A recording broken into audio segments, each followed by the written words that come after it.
Mi charla va a ser cerebro y corazón y vamos a ver con qué medidas podemos prevenir el daño de estos dos órganos. Fundamentalmente entendiendo que con estas medidas evitamos la enfermedad vascular que va a generar el daño en estos órganos. Yo soy Juan José Herrera, soy el coordinador de la unidad coronaria de Planning. Y les cuento, bueno, mi idea, vamos a intentar en esta charla hablar justamente del tema es que nos pusieron cerebro-corazón, acciones cotidianas para prevenir el daño.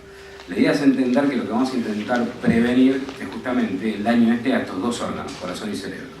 Entendamos por daño fundamentalmente que puede ser la pérdida de células vivas o funcionales, con lo cual vos tendrías una cicatriz en cualquiera de estos dos órganos que estamos hablando, o la eventualidad de que sean pérdidas de la función de estos órganos, con lo cual el daño puede ser pérdida de células funcionales o, con el tiempo, ese daño de pérdida de funcionales también puede llevar a pérdidas de las funciones básicas de estos dos órganos, claramente más que nobles. Como para introducirnos en el tema, nosotros vamos a hablar justamente de esto de la arteriotrombosis, arteriosclerosis, etc. Ahora vamos a ir viendo y vamos a ir definiendo, pero tengamos en cuenta que la enfermedad cardiovascular es la primera causa de muerte a nivel del mundo desarrollado, en vías de desarrollo e incluso en muchos países subdesarrollados. Tengan en cuenta que la diferencia podría haber en algunos países de África o incluso de Centroamérica, donde la mortalidad sí es mayor por enfermedades infecciosas, que es muerte joven, pero si no, incluso en países en vías de desarrollo, la enfermedad cardiovascular es la primera causa de muerte. Y por mucho, ¿está bien? Fíjense que la columna se difiere y se diferencia mucho. Y si vamos un poco a la Argentina, esto ocurre exactamente lo mismo. Entonces tengamos en cuenta que si nosotros hablamos que la enfermedad cardiovascular es la principal causa de muerte, hay que tener en cuenta que esto es un dato fundamental, no es que capaz no le demos tanta importancia y uno a veces se engancha más con que es peor tener un cáncer o un tumor que tener un infarto. ¿Está bien? La gente tiene mucho más miedo de tener un cáncer que de tener un infarto y claramente la gente se muere mucho más de infarto que de cáncer. ¿Está bien? Entonces, sobre estos conceptos también vamos a ir refiriéndonos. Y hay un concepto fundamental y quiero que vayamos incluyendo ya desde ahora, que vamos a ir desarrollando a lo largo de toda la charla, que es el de la enfermedad cardiovascular. Nosotros incorporamos esto, yo no estoy hablando de enfermedad del corazón o enfermedad del cerebro, es enfermedad cardiovascular, con lo cual es una enfermedad que tiene un componente vascular. Y nosotros hace años atrás ya empezamos a hablar de factores de riesgo cardiovasculares, no solamente factores de riesgo coronario, como se decía hace unos años atrás, porque entendemos que la enfermedad vascular es la que genera el daño cardíaco, cerebral e incluso de otros órganos como el riñón, etc. Entonces, incorporando este término de vascular, vamos a entender que capaz la enfermedad que afecta al cerebro y al corazón es exactamente la misma. ¿Está bien? Y eso es donde nos vamos a centrar primero para conocer cuál es nuestro enemigo y cuál es el agente que causa este daño cerebral y cardíaco. Y este es el protagonista especial. Justamente, fíjense que es el corte de una arteria, es el corte de un vaso. Esto de la enfermedad vascular que yo les hablaba es justamente esto. Tenemos el corte de un vaso, una arteria cortada a bisel, ¿tá? Que lo que ustedes van a ver ahí en la arteria es que tenés distintas capas. Tengamos en cuenta que las arterias sí tienen una capa muscular que tiene capacidad de hacer contracción y dilatación, vasodilatación o vasoconstricción se llama, pero tiene una capa muscular, que sería esta, la grande, y después tiene una capa íntima y una capa media. ¿Qué ocurre? ¿Cuál es el protagonista fundamental de esta historia? El ateroma, que es la placa de colesterol que se genera en las arterias. Este término de placa lo van a escuchar muchas veces. Y esta placa es justamente el colesterol dentro de la arteria. Que lo que ocurre es que el colesterol, mediado por justamente estos factores, que esto no me voy a detener mucho porque es más complejo, pero mediado a través de estos factores de riesgo cardiovascular, que ahora sí vamos a desarrollar, hace que pase a la pared de la arteria y empieza a depositarse en ella. Esto que ven aquí es todo un magma de colesterol que se introduce en un lugar donde no debería estar y es justamente entre la capa de las arterias. Este es el famoso ateroma, esta es la placa de colesterol o la placa de ateroma que lleva a la arteriosclerosis, que es sobre lo que vamos a referir un poco más tarde. Entonces, conociendo esto de la placa de colesterol, vemos que la enfermedad vascular es la que va a originar el daño en los órganos que nosotros estamos hablando. Por eso se hace que la enfermedad es una sola y puede ser la misma enfermedad arterial que afecta al corazón, al cerebro, al riñón u otros órganos. ¿Está bien? Esto para que ustedes vean estas placas de colesterol o placas de ateroma también tenemos. Esta es lo que yo les mostré recién. La luz del vaso habitualmente de entrada no se afecta, a pesar que el depósito de colesterol sea muy grande, perdón. La luz del vaso puede no afectarse, incluso yo puedo hacerte un cateterismo, que sería ver las arterias por dentro y ver la arteria perfecta, un cañito divino, porque el magma este colesterol está depositado en la pared, entonces yo no estoy viendo si estoy por dentro de la luz. ¿Se entiende ese concepto? Entonces, vos podés tener desarrollo de estas placas de colesterol sin que se afecte incluso la luz del vaso. Este sería el ejemplo que yo les estoy mostrando aquí en el medio. Acá estaría el dibujo. Esto es un recorte de una arteria en vivo, realmente anatomía patológica, no dibujo, pero es una arteria. Este ateroma famoso puede evolucionar de dos maneras, así a grandes rasgos. Hay cosas intermedias, pero de dos grandes maneras. Una es que la oclusión va siendo paulatina y de a poquito y se va tapando la arteria poco a poco, que sería el ejemplo de la derecha, para ustedes y derecha. Que es que todo esto es el famoso núcleo de colesterol que después se empieza a agrandar, genera fibrosis y va tapando u ocluyendo la luz. Que esto va haciendo de a poco y vos podés no darte cuenta, que esto ahora lo vamos a tratar. Y el otro punto es que se rompa esta placa famosa, se haga un agujerito, se rompa, se lastime, y cuando hay una lastimadura que se hace, se forma un trombo, un coágulo. Y eso sería, por ejemplo, lo que ocurre en un infarto agudo de miocardio. Se rompe la placa, se genera el coágulo, se tapa la arteria, y cuando se tapa la arteria, viene el infarto. ¿Está bien? Que puede evolucionar de forma más compleja como muerte súbita.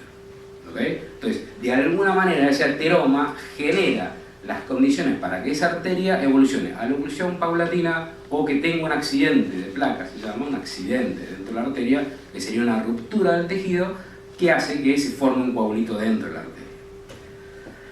Esta es la diapositiva más fea de todas y la más aburrida, pero conceptualmente puede llegar a ser lo más importante. ¿Qué les quiero mostrar aquí? Ustedes van a ver acá, esto es el fenómeno de la pirámide o del iceberg, ¿tá? Y es en esto en lo que yo me quería centrar hace un rato en cuanto a esto de la enfermedad arterial o vascular y esto del ateroma. Ese ateroma que yo les estaba mostrando, ese ateroma que se va formando, se forma de a poco. Con lo cual, existen reportes, y esto se ha visto en estudios de anatomía patológica, en guerras con gente joven, soldados jóvenes, o en accidentes de tránsito de chicos jóvenes, que hay depósito de colesterol en las arterias ya desde la juventud, incluso desde la niñez. Ese depósito de colesterol en las arterias se va haciendo paulatinamente a lo largo de la vida. ¿Está bien? Ahora, hay gente que tiene mucho depósito de colesterol, que son los famosos que tienen estos factores de riesgo sobre los cuales vamos a desarrollar después y vamos a ver si nosotros podemos lograr llegar a un acuerdo como para prevenir esta enfermedad. Entonces, si ustedes ven acá en la base de la pirámide, van a ver que de a poco empieza a ver, acá están incorporados distintos conceptos que ahora lo vamos a ir desarrollando, pero no importa, pero empiezan a aparecer los factores de riesgo coronario. Mientras vos tenés estos factores de riesgo como el colesterol, hipertensión, tabaquismo, etcétera, etcétera, etcétera, puede ser que no sientas absolutamente nada y la placa se va a desarrollar. Y lógicamente no sentís nada, porque esto es una etapa subclínica.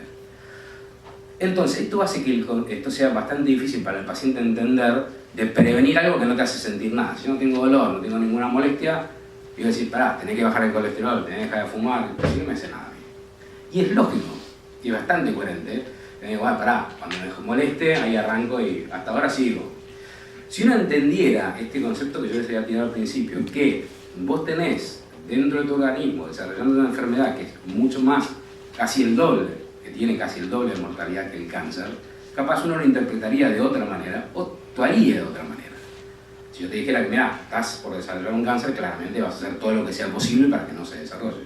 Si vos estás desarrollando una enfermedad vascular, puede que cuando debute la enfermedad, ya sea tarde, seguro que es tarde porque la enfermedad ya está instalada, pero puede que el debut no sea simple y banal como para empezar a hacer prevención posterior. Entonces, si ustedes ven hasta acá, todo esto es una enfermedad subclínica y vos ya tenés enfermedad vascular. Esto de la enfermedad vascular subclínica es el típico ejemplo, ustedes capaz habrán escuchado, de que uno te puede hacer un Doppler de los vasos del cuello, de las carótidas, que es una arteria muy accesible, es una arteria importante y está justamente acá a flor de piel, en la cual vos podés ver ya estas placas de colesterol desarrollándose, estos ateromas formados, que si yo tengo en la carótida tranquilamente lo puedo tener en otro territorio, como coronario, aorta abdominal, las piernas, etc. ¿Tá? O en el cerebro. Entonces, en esta etapa subclínica yo ya tengo enfermedad desarrollada, yo ya tengo enfermedad que se está desarrollando. Y después ya vienen las manifestaciones clínicas. Y cuando hablo de manifestaciones clínicas en enfermedad cardiovascular o cerebrovascular, puedo tener el evento coronario, que puede ser un infarto o la muerte súbita. ¿Tá?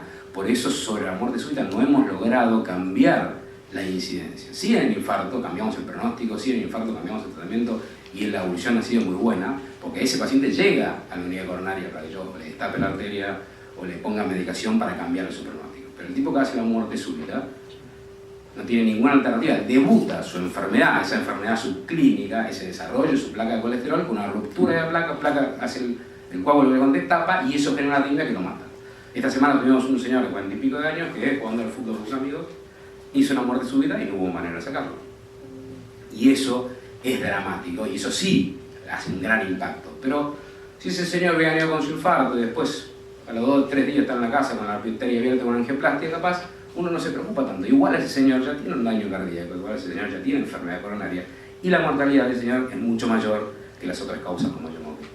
Entonces, la aparición clínica de esta enfermedad es de alguna manera un poco más dramática. Puede ser, como le digo, con enfermedad coronaria, con insuficiencia cardíaca, que sería la continuidad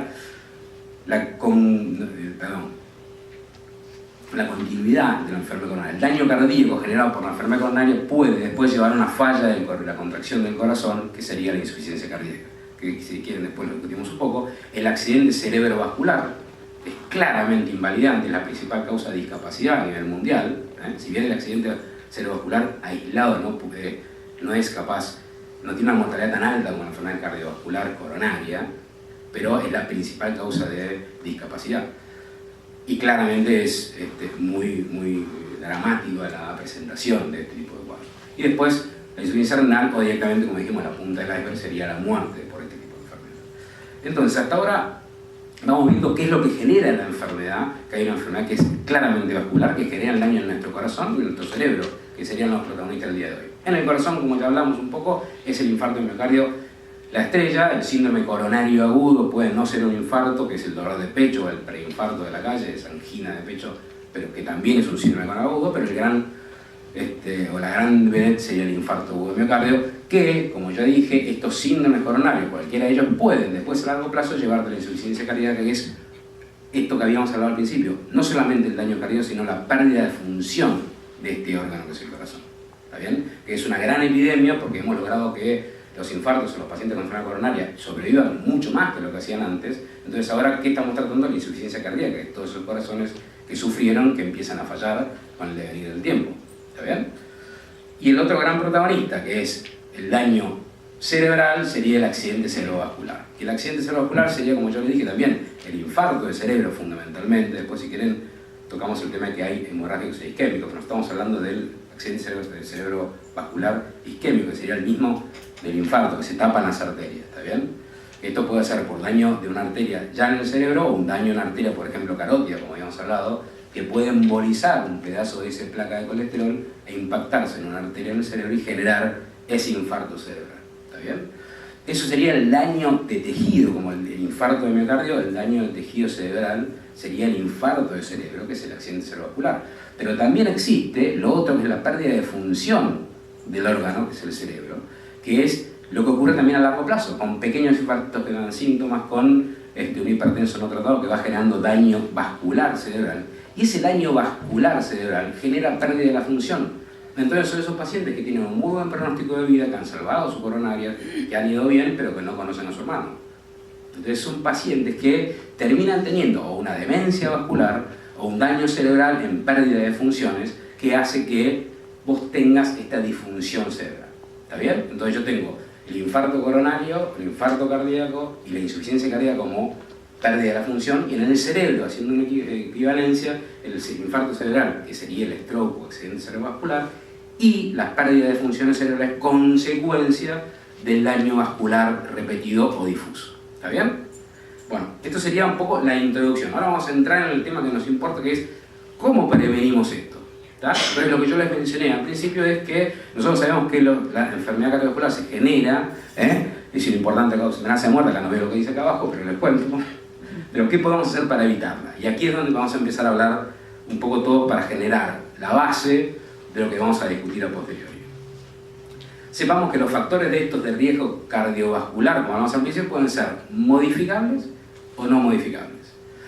Los no modificables son claramente aquellos que sobre los cuales no vamos a poder actuar. Y entendamos por ello lo que puede ser genético o lo que se llama habitualmente la causa heredofamiliar. Si vos tenés un paciente que tiene un padre que tuvo un infarto a los 50 años, el paciente tiene ya una carga mayor para tener un infarto en su vida. Si el padre tuvo un infarto después de los 50 años, a los 70 años, es más por lo que hizo el padre que por la carga genética, con lo cual ahí no suma capaz como factor de riesgo. Pero tengamos en cuenta que lo genético no es modificable, el ser masculino no es modificable, se puede modificar, pero lo genético estoy hablando yo. O sea, el ser genéticamente masculino no es modificable y el hombre tiene más posibilidades de tener enfermedad cardiovascular que la mujer. La mujer tiene una protección por lo menos estrogénica, se habla, hormonal hasta los 50 y después cambia. Igual, después si quieren hablamos un poco de las diferencias de la enfermedad de uno y otro. Y una cosa fundamental a tener en cuenta es la edad, que tampoco es modificable. Estamos todos de acuerdo. La edad es un factor de riesgo fundamental y tiene mucho que ver con esto que hablábamos recién. Si yo sé que la enfermedad cardiovascular es una enfermedad que va progresando con el tiempo, obviamente a medida que sumamos años, tengo más posibilidades de que esta enfermedad se haya desarrollado.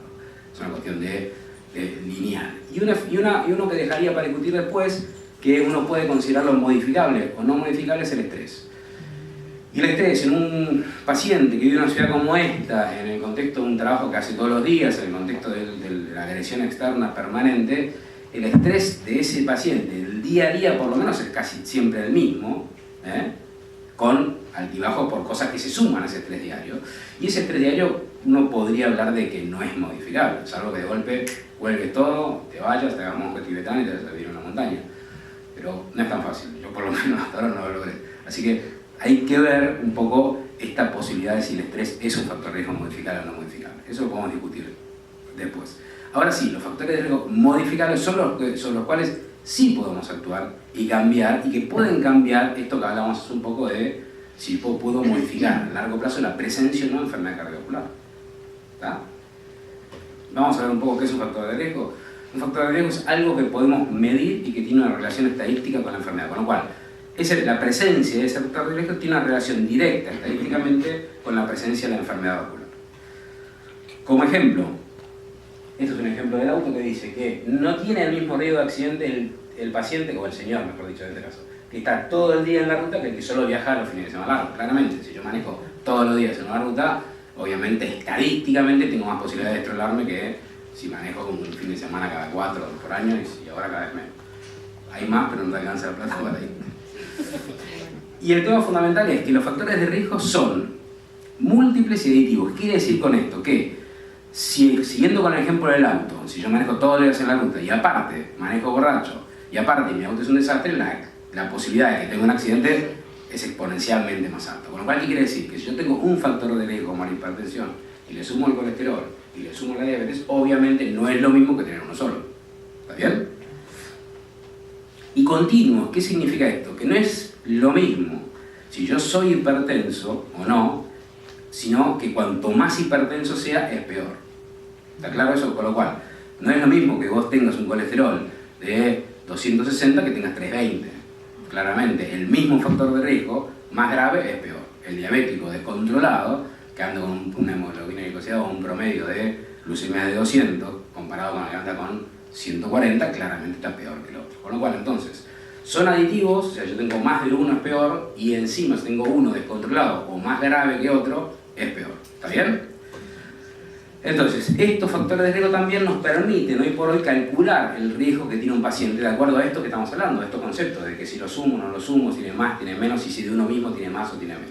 Esta es una tabla que no vamos a analizar para nada, de cálculo de riesgo cardiovascular a 10 años, está validada para la Argentina o países como el nuestro ya, incluso el gobierno la ha publicado hace 2 o 3 años, que vos te permite en función de si sos mujer o hombre, si fumás o no fumás, la edad que tenés, la presión arterial que tenés y el colesterol o los valores de colesterol que tenés, calcular a cuántos años, digamos, para la sumatoria de todos esos factores, qué riesgo tenés a 10 años. Alto, bajo alto, bajo, moderado. ¿Está bien? Esto no es de un uso diario en los consultorios, pero debería hacerlo como para que uno tenga, sobre todo, una herramienta para mostrarle al paciente. Decir, mirá, el riesgo de 10 años es del 20%, es inaceptable, ¿no? Es altísimo. Pero bueno, vamos ahora a analizar uno por uno. Entonces, los factores de riesgo cardiovasculares modificables históricamente siempre fueron 4, que son la hipertensión, el colesterol, la diabetes y el tabaquismo.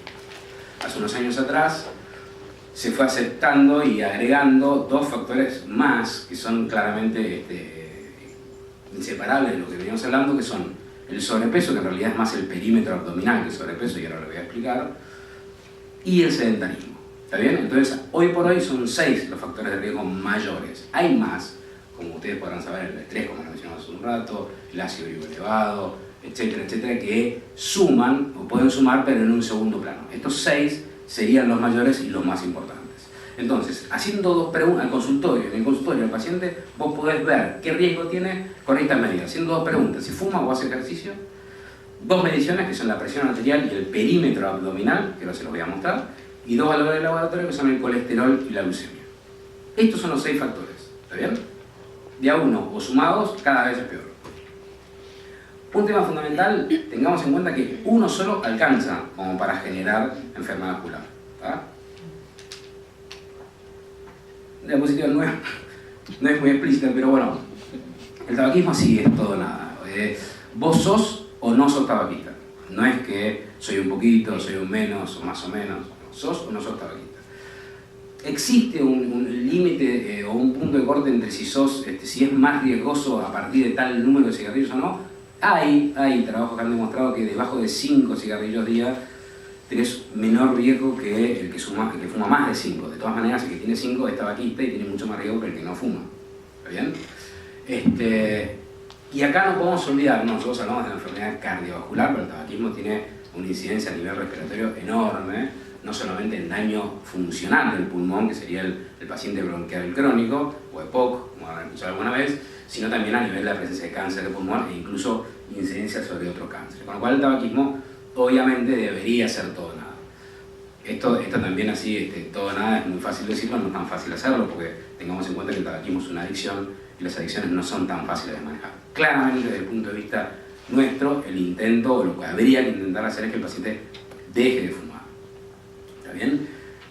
Con las medidas que sea, que hay varias, y eso después lo discutimos, pero hay que intentar llevarlo al paciente a que salga de su adicción y que deje de fumar, porque esto es daño diario, de todos los días. ¿Está bien? Tengan en cuenta que desde el punto de vista cardiovascular, un paciente es ex-tabaquista, por lo cual considerás que realmente ya el tabaco no le está generando ningún daño después de 5 años de haber dejado de fumar, y para lo que es desde el punto de vista pulmonar son 10 años. ¿Tá? Lo cual te queda. ¿Tá? El sedentarismo. Por la definición de sedentarismo hoy por hoy, casi seguro, uno no, pero todos los que estamos acá somos sedentarios. Porque han puesto una vara un poco alta para el tema para si sos o no sos sedentario. En teoría uno debería hacer, como dice ahí, todos los días por lo menos ejercicio aeróbico entre 20 y 50 minutos. Lo mínimo 5 veces por semana. Está claro también que más vale hacer algo que nada, y 3 veces por semana es mucho más que nada.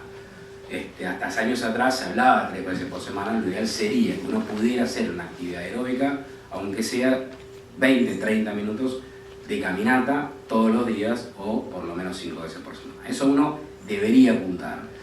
Y acá hay un concepto también a veces que dice, no, pero yo, doctor, yo camino, yo en el trabajo, voy, vengo de la oficina, al otro lado, yo. Claramente ese paciente se mueve más que uno que está sentado todo el día. Pero el concepto de ejercicio aeróbico es un ejercicio que es continuo, con lo cual vos te pusiste a caminar y caminás continuamente, o en una plaza o donde fuera, pero le vas dando parejo y le mantenés, intensidad no intensidad, pero mantenés por lo menos la continuidad de la caminata. ¿Tá? Fíjense que acá definimos como las veces que yo les contaba, el ejercicio aeróbico es caminar, trotar, bicicleta, o subir escaleras, nadar también puede ser un ejercicio aeróbico, claramente no es tan fácil de desarrollar, por eso nosotros siempre hablamos de la caminata, pues vos te pones una zapatilla cómoda y caminás, donde sea, a la vuelta a manzana incluso. O sea, caminar, uno se puede hacer el tiempo para caminar. Y el tiempo, como yo le decía, es entre 20 y 60 minutos. La intensidad es la que uno puede al principio hasta que logra tener un entrenamiento y va dándole mayor intensidad. Esto del 60 al 80% es una caminata más o menos activa, es lo que uno busca, ¿está bien?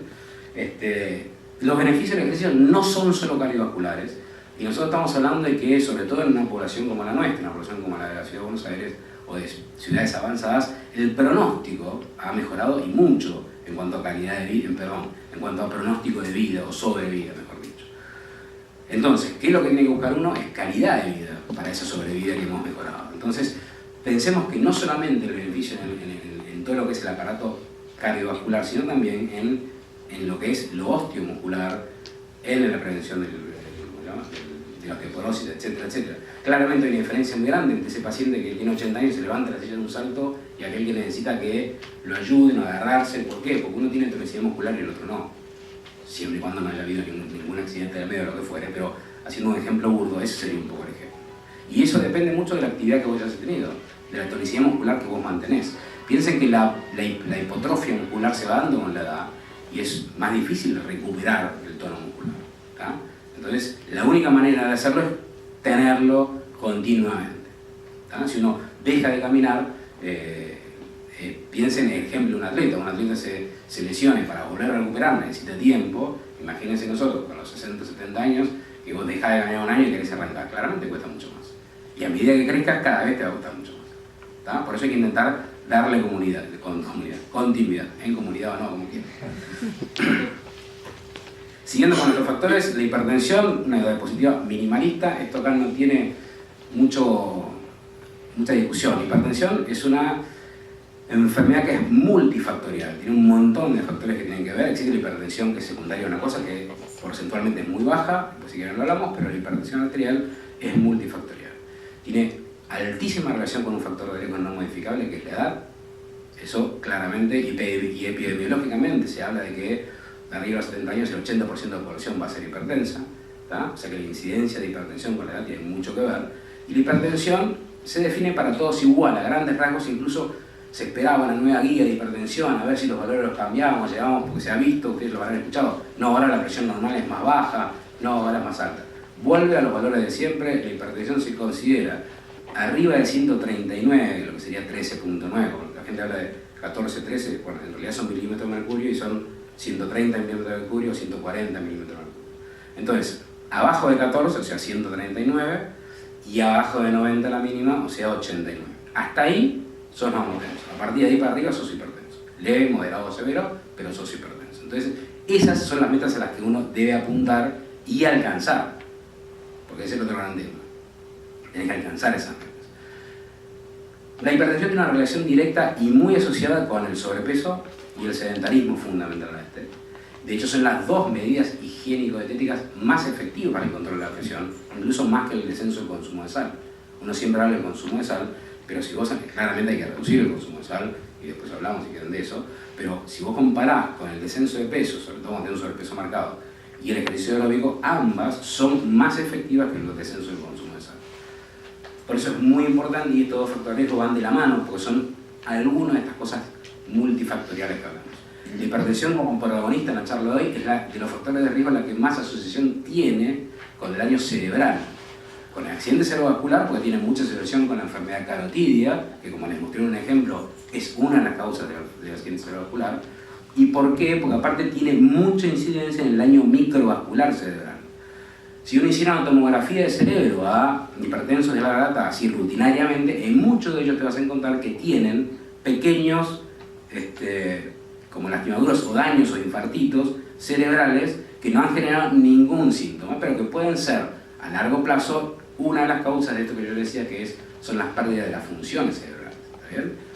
Causa de la demencia multivascular, etcétera, etcétera. O sea, la hipertensión es la que tiene más asociación a esto, si bien como nosotros venimos hablando de estos 6 factores, todos pueden generar enfermedad arterial en cualquier territorio. La hipertensión, cuando está diagnosticada, se trata. Las medidas higiénico-dietéticas a veces se alcanzan cuando el paciente está con un sobrepeso marcado, es un sedentario y vos lo haces cambiar y tiene hipertensión leve, a veces con eso alcanza para que se corrija. Es aquello famoso de que yo voy a ver si bajo de peso y después no me mediquen. Ahora, si la hipertensión está instalada, se medica y se alcanzan las metas. Y en esto de la medicación hay un concepto que incluso nosotros los médicos manejamos bastante mal. Uno tiene que alcanzar. Yo te voy a medicar para controlarte la presión, que te dé lo que necesitas para que la presión esté dentro del valor normal. Si yo voy al oftalmólogo y el oftalmólogo me dice, vos necesitas 1.50 para poder ver de lejos, y me da 0.75, yo no voy a ver de lejos. ¿Está bien?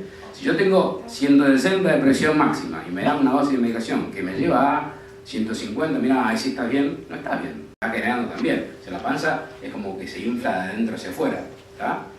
No solamente cuando uno toma cerveza, sino de a poco. Ese perímetro aumentado, o esa grasa intraabdominal, tiene una función endocrina, como si fuera una glándula más del organismo, que hace que tengas, por ejemplo, una cosa más conocida es aumento de la o resistencia a la utilización de la insulina por el organismo.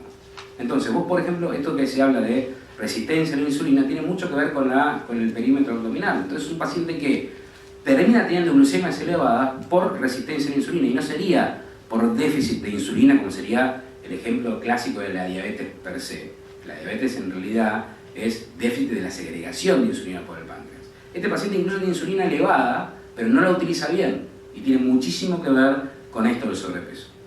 ¿Está bien? Eso es ir midiendo el perímetro abdominal, vos ya tenés una apreciación inicial de que el paciente probablemente esté con este cuadro metabólico, que en algún momento se habló de síndrome metabólico, no importa eso, pero que el paciente tiene esto que ya le está generando un perjuicio. Ni hablar de lo que hablábamos hace minutos, que es la incidencia de este sobrepeso sobre la hipertensión arterial, que es uno de los generadores, como habíamos visto.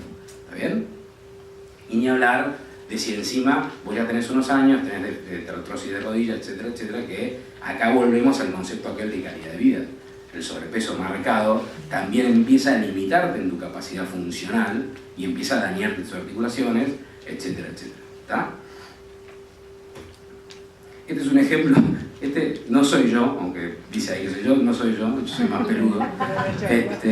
Pero así se mide el perímetro abdominal. Ahí por la línea del ombligo, ¿está? Uno toma la medida del centímetro y la ve ahí. Entonces, si ustedes me ven a mí, que me ven espléndido probablemente, en realidad yo, así como estoy, que me veo más o menos bien, tengo sobrepeso, estoy al borde de la obesidad, según la cálcula de Body Mass Index. Por definición soy sedentario, si bien hago ejercicio no estoy haciendo los 5 veces por semana.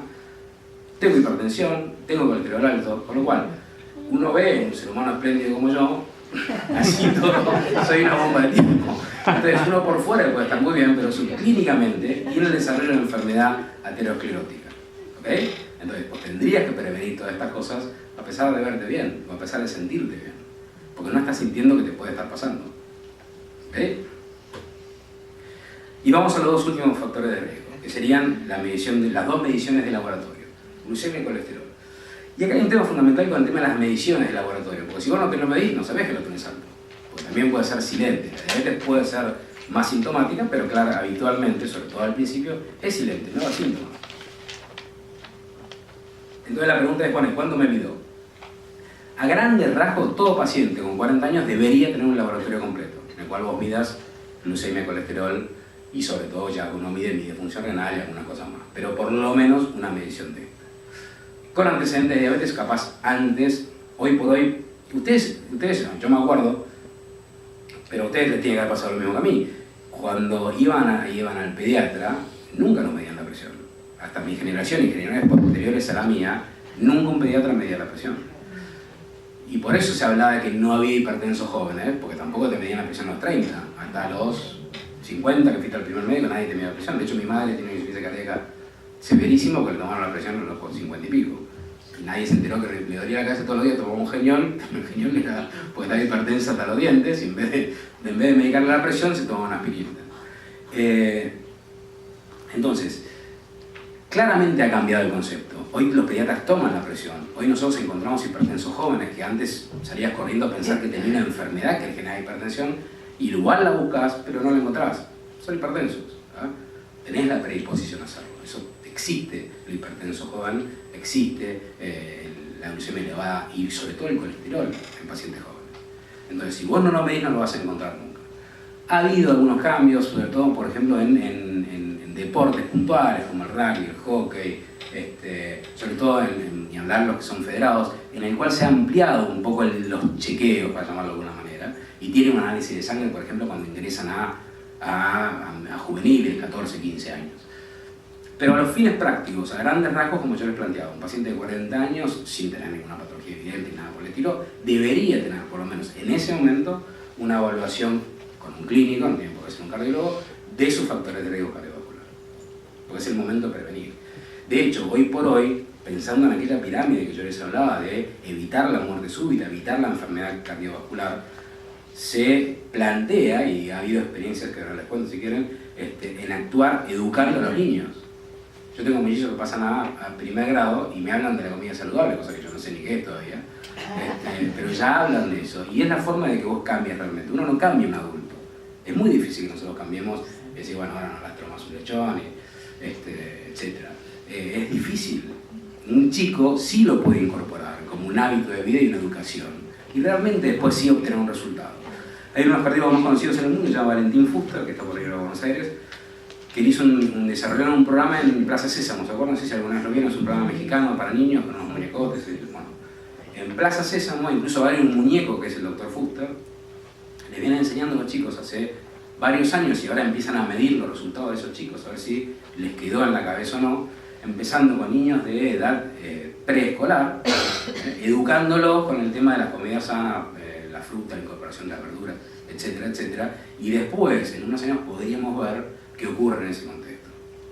Yo hice un trabajo con alumnos de la Universidad Católica Argentina, porque yo era profesor de posgrado allí, en universitarios, y la ignorancia sobre los factores de riesgo era monstruosa. Y ya ha habido trabajos en exámenes preuniversitarios que también te sorprende, si bien ahora creo que hay mayor información y hay una, por ejemplo, en el tabaquismo se ha logrado un montón de cosas, pero bueno, todavía, perdón, me estoy yendo a cualquier lado. Volviendo a la glucemia, claramente la manifestación de la glucemia elevada es la diabetes. La diabetes per se, como factor de riesgo, sería el peor de todos, como para poner un nombre. La diabetes, hoy por hoy, el paciente que es diabético se considera un equivalente de enfermedad coronaria. O sea, ese paciente diabético es como que ya tiene enfermedad coronaria, por más que no haya tenido ninguna manifestación y por más que uno se la demuestres. Pero tratarlo como si ya tuviera un evento vascular. Tiene que ser más agresivo en la prevención de la diabetes y de todos los factores de riesgo que tenga. ¿Está bien?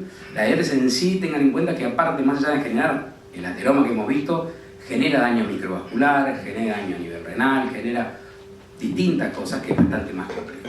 Ahora, en este marco de la glucemia también entra el paciente que nosotros hablamos, que sería el de sobrepeso, que es el insulino resistente, por ejemplo, o la diabetes del adulto, que tiene mucho que ver con esto de la edad y la incorporación de cosas. ¿Está bien? En el diabético, claramente, hay que hacer controles estrictos de su glucemia, hay que hacer el tratamiento pertinente, y es el paciente que más debería cumplir con las medidas higiénico-dietéticas. Fíjense que, como ya hablamos hace un rato, el sobrepeso y el sedentarismo tienen muchísimo que ver con la diabetes y son dos cosas de las que vos podés realmente obtener grandes resultados en los valores de glucemia posterior. Más allá de la indicación de medicación, sí no. Como con la hipertensión, uno tiene que medicar al paciente que está con la glucemia elevada o con la presión elevada, hasta por lo menos que logre que el paciente cambie radicalmente sus cosas y después ver si tenés que bajarle o sacarle la medicación. Pero vos tenés que controlar y alcanzar esas metas planteadas que habíamos hablado. Y en cuanto al colesterol, que sería el último de los 6 factores que habíamos hablado, el colesterol claramente es el protagonista, porque uno habla de la placa de colesterol y ateroma, pero claramente, como ya quedó demostrado hace un rato acá, vos podés tener una placa de ateroma por ser tabaquista y tener colesterol normal. ¿Está bien? Eso no depende de que vos siempre tengas el colesterol alto. Ahora, yendo al colesterol alto, claramente ustedes van a escuchar, hoy por hoy se ha simplificado, se hacen nada más que medidas de colesterol total, colesterol malo, colesterol bueno y triglicéridos, lo alcance y sobra como para ver si un paciente tiene esta famosa dislipemia, que sería el colesterol elevado, y tomar conductas en función de esos resultados. ¿Cómo se trata el colesterol alto? Inicialmente tiene un componente importantísimo con la dieta. Claramente lo que uno ingiere o come, el colesterol externo tiene mucho que ver con los valores de colesterol elevado. De hecho, está planteado ¿cómo se llama? No me sale la palabra, se lo voy a decir, pero se ha visto así epidemiológicamente que tribus medio como que se han quedado en la prehistoria, como algunos pigmeos, algunas tribus así que no tienen contacto con la civilización, tienen colesteroles casi como del niño recién nacido. Entonces se plantea que realmente los colesteroles nuestros, que hemos definido como normales, si ustedes se acuerdan, hace pocos años el colesterol normal era 260 y ahora 200. ¿Por qué? Porque el colesterol normal, ¿cómo definís un colesterol normal? Haces una prueba estadística. Yo una media, agarro acá, digo cuál es el colesterol normal y que tiene la mayoría que está bien. Después se ha visto que no era tan así, que el 260 no era normal, que hay que ir más abajo. Y se postula que probablemente el colesterol genéticamente nuestro debiera ser más bajo, que nuestro colesterol tiene mucho que ver con nuestro estilo de vida occidental. De todas maneras, el colesterol se trata con medidas higiénico-dietéticas y con medicación si es necesario. Claramente eso va a depender de la evaluación del médico. En función de la alimentación, claramente hay que disminuir, ustedes ya lo saben, esto también va de la mano, también el concepto le planteo, va de la mano también del sobrepeso. Lo que hay que lograr intentar hacer es el cambio del hábito alimenticio. No significa que no vas a comerte más un asado con un chorizo y una molleja. El día que vayas, si tienes suerte que haya, comételo. Ahora, si vos, tu media es el asado con molleja o la milanesa a caballo, y entonces sí, tu ingesta de colesterol continuo va a ser alta, entonces claramente tu colesterol va a ser alto. Ahora, si vos lográs incorporar el cambio de hábito, que sería la incorporación de frutas y verduras, por lo menos 2 porciones diarias según la OMS, disminuir los hidratos de carbono refinados, disminuir las grasas saturadas. Si vos lográs que en tu media sea así, el día que te comas una asado no te va a pasar nada, no es que haces un pico de colesterol inaceptable, no. El tema es qué valor de colesterol tenés vos cuando te lo medís. Y eso sí lo podés lograr con el cambio de hábito. ¿Está bien? Ahí pasa el tema de lo alimenticio. Bienvenido sea de que aquel que quiera ser vegetariano y no quiere comer carne roja, bueno, bienvenido, no importa. El tema es lograr un cambio de hábito. Como yo les digo, en el promedio tengo que estar controlado. El día que me voy a comer una pizza a la cuarteta, voy y me la como. Y la disfruto. ¿Ven? Muchísimo. ¿Se entiende el concepto? ¿No?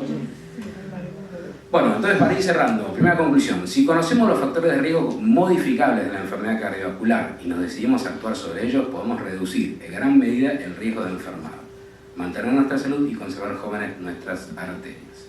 Y merece la pena. Y como para cerrar, la prevención salva vida y otorga calidad de vida. Es la medida más importante en la disminución de la enfermedad cardiovascular. Y aquí les pongo una foto que nos muestra a nosotros cómo somos. Y en esto que yo digo, lo difícil que es cambiar a adulto. Y esto sería una picardía que vos te dicen, bueno, usted puede tomarse una copita de vino, no hay ningún problema. Claramente que hacemos hoy, el doctor te dijo una copa de vino, te compras una copa de vino más grande y listo, te tomas una botella igual que antes. Esto es lo mismo que digo, no, yo ahora te digo, comete un asadito con molleja, no es que vas a hacer todos los días una frita a caballo. ¿Tá? Es intentar cambiar y entender esto del concepto de la corrección de los hábitos de vida.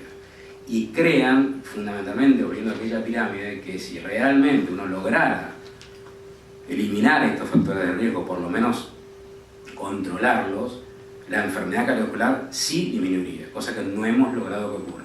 Hemos logrado cambiar el pronóstico de la enfermedad cardiovascular, hemos logrado cambiar el pronóstico del infarto de miocardio, no hemos logrado disminuir la incidencia de la enfermedad cardiovascular. ¿Está bien? Son absolutamente conceptos diferentes. Y eso sí depende de que uno actúe desde abajo. De ahí ese concepto también de actuar en los niños, que son los que pueden cambiar a largo plazo esto. Bueno, muchas gracias. Ahora